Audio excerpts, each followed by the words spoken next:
Fala galera, não importa quem eu sou, mas você precisa saber que a dinâmica dos grãos podem definir o rumo da guerra no Irã. Vocês já viram que o Irã segue bombardeando vários alvos petrolíferos ao longo do Golfo. Então ele já bombardeou os Emirados Árabes, bombardeou o Bahrein e ele segue também sendo bombardeado. Os Estados Unidos alegaram que eles tomaram a Kharg Island, no Irã, principal hub exportador de petróleo.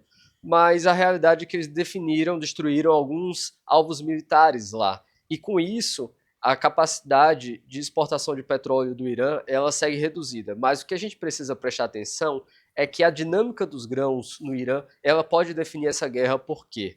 O Irã, ele é um importador de commodities agrícolas. Ele importa basicamente milho e farelo de soja para a produção de ração. Eles vêm através de navio para os portos do Golfo. A gente sabe que eles precisam de grãos para abastecer o rebanho de produção de bovinos, produção de caprinos e produção de frango. Se ele não está podendo navegar para importar esses grãos, em quanto tempo o Irã vai ficar sem comida para abastecer o seu rebanho? Ele vai começar a abater o seu rebanho para se alimentar, só que vai chegar um momento onde não vai ter mais o que abater para comer e ele vai precisar importar essas carnes.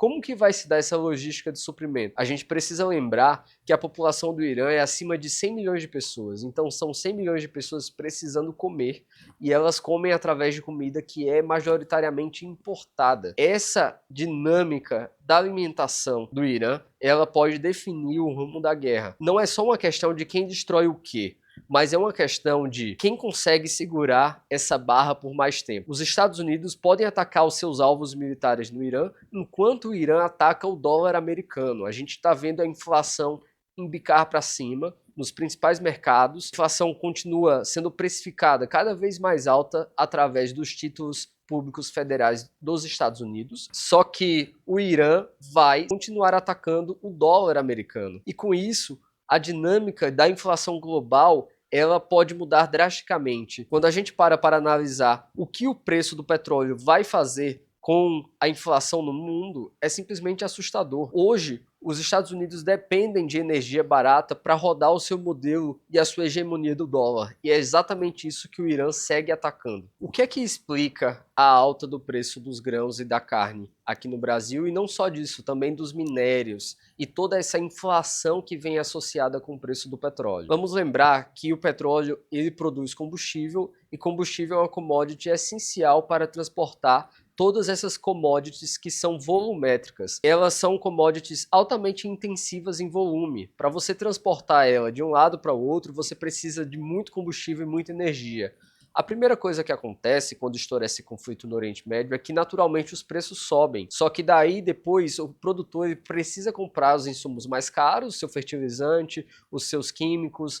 E com isso, a rentabilidade, a lucratividade cai para o produtor. O Brasil ele tem uma posição benéfica em relação ao resto do mundo porque ele é um produtor muito forte de commodities. Essas exportações brasileiras, elas tendem a aumentar com esse conflito no Oriente Médio. E com isso, aumenta a quantidade de dólares entrando no Brasil. Então o Brasil poderia se beneficiar e ver um dólar um pouco mais baixo em função, primeiro, da taxa de juros que segue extremamente elevada e, em segundo lugar, essas exportações que tendem a se beneficiar por conta desse aumento do fluxo em função do custo do petróleo. Só que a gente precisa lembrar que o petróleo também traz aversão a risco. O Brasil também não é um país extremamente seguro em termos de investimento. Isso pode embicar o dólar para baixo, mas isso vai vir com volatilidade. Então a gente não deveria esperar que essa seja uma tendência de longo prazo a ser seguida. A gente deveria ver momentos de dólar mais baixos seguidos de picos altos de aumento repentino do dólar, conforme aumenta a percepção de risco do mercado.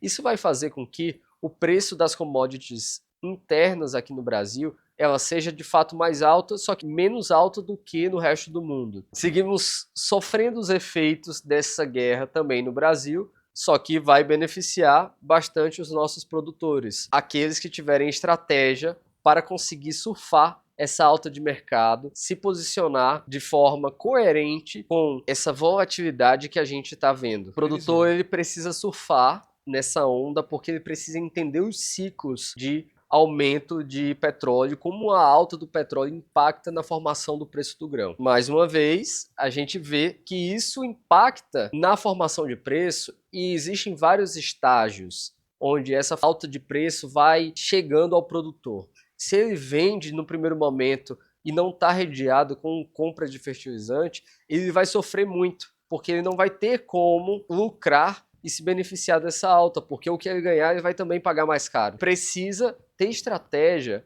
para fazer isso de forma coordenada. Se ele não coordena, ele simplesmente deixa as pontas soltas, começa a cruzar moeda, a volatilidade do dólar chega, ele chega no momento onde ele vai precisar comprar dólar caro para comprar fertilizante, mas ainda mais caro, e vai precisar vender soja barato porque vai precisar pagar a conta. Com isso, a lucratividade dele vai simplesmente pelo ralo. Você precisa olhar para a relação de troca. Como que essa relação de troca está se comportando?